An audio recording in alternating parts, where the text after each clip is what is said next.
Allez, c'est parti. Aujourd'hui, on plonge dans un document assez fascinant, la grille d'évaluation officielle qui sert à noter les compétences pratiques en sciences pour le baccalauréat français. On va décortiquer ça ensemble. Comment est-ce qu'on note une expérience scientifique? C'est une vraie question. Est-ce que c'est juste le résultat final qui compte? Ou alors est-ce qu'on prend en compte la méthode, la sécurité, le raisonnement? C'est justement pour répondre à tout ça que ce système a été pensé.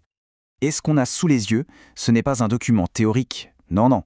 C'est la vraie fiche utilisée par les examinateurs pour évaluer les élèves en physique-chimie pendant leur bac. C'est du concret. Alors, comment on va aborder ça? C'est simple. D'abord, on va regarder à quoi ressemble ce formulaire. On va commencer par un point essentiel, la sécurité. Ensuite, on va décortiquer les 5 compétences qui sont au cœur du système. Et pour finir, on verra comment tout ça mène à une note. Et on commence par le tout début. Avant même de toucher un tube à essai, avant de faire la moindre mesure, il y a un passage obligé, la checklist de sécurité. C'est la base de tout. Ce qui est intéressant, c'est qu'on vérifie des choses très pratiques. Savoir ce qu'est un bécher, reconnaître le symbole produit inflammable, savoir où jeter les produits usagés. C'est vraiment le b.a.-ba. Si ça, ce n'est pas maîtrisé, on ne peut pas aller plus loin. Mais attention, il ne s'agit pas juste d'appliquer des règles bêtement. La grille s'intéresse aussi aux connaissances. Ce n'est pas seulement porter des lunettes, c'est savoir pourquoi on doit les porter. C'est comprendre le risque derrière chaque pictogramme. C'est là toute la différence. Bon, maintenant que les bases de la sécurité sont posées, on entre dans le cœur du réacteur. Tout le système d'évaluation repose en fait sur 5 compétences majeures. Et ces 5 points, ce n'est pas juste une liste au hasard. Ça suit une vraie logique, celle de la démarche scientifique. D'abord, on s'approprie le sujet. Puis, on analyse, on réalise l'expérience, on valide les résultats et enfin, on communique. On va regarder ça en détail. La toute première étape, s'approprier. Qu'est-ce que ça veut dire? Eh bien, c'est simple. Est-ce que l'élève a bien lu et compris l'énoncé? Est-ce qu'il a su extraire les informations importantes du document pour savoir où il va? C'est la phase de compréhension. Une fois qu'on a compris le but du jeu, on passe à analyser/raisonner. Là, c'est le moment de la stratégie. On se pose des questions. Ok, comment je vais faire pour y arriver? Quelle hypothèse je peux formuler? C'est la planification, la réflexion, avant l'action.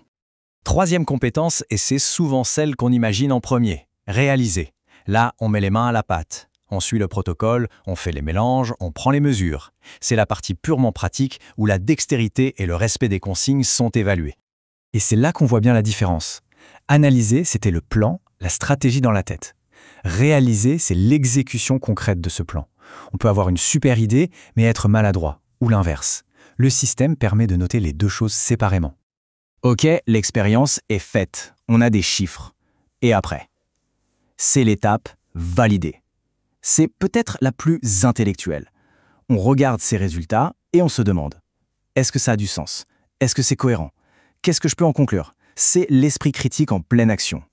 Et enfin, communiquer. Parce qu'une découverte scientifique qui reste dans un cahier, ça ne sert pas à grand-chose.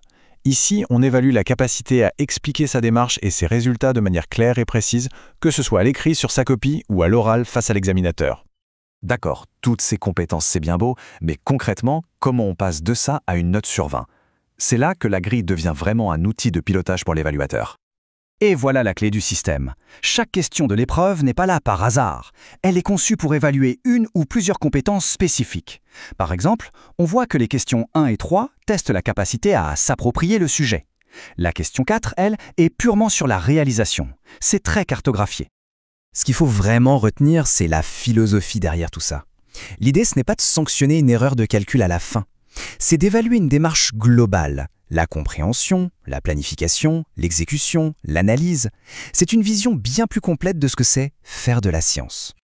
Et au bout du compte, toutes les observations faites sur chacune des compétences sont synthétisées pour aboutir à la note finale, la fameuse note sur 20. Cette petite phrase, tirée du document officiel, elle est très parlante. Elle montre bien que l'outil est flexible. L'important, ce n'est pas de cocher des cases de manière rigide, mais bien de s'appuyer sur cette structure pour porter un jugement sur la maîtrise réelle des compétences. Et on se quitte sur cette question, qui est loin d'être simple. Est-ce que cette approche, qui décortique tout le processus, mesure au final mieux les acquis d'un élève qu'un examen classique qui serait peut-être plus focalisé sur le résultat? C'est une vraie question de fond.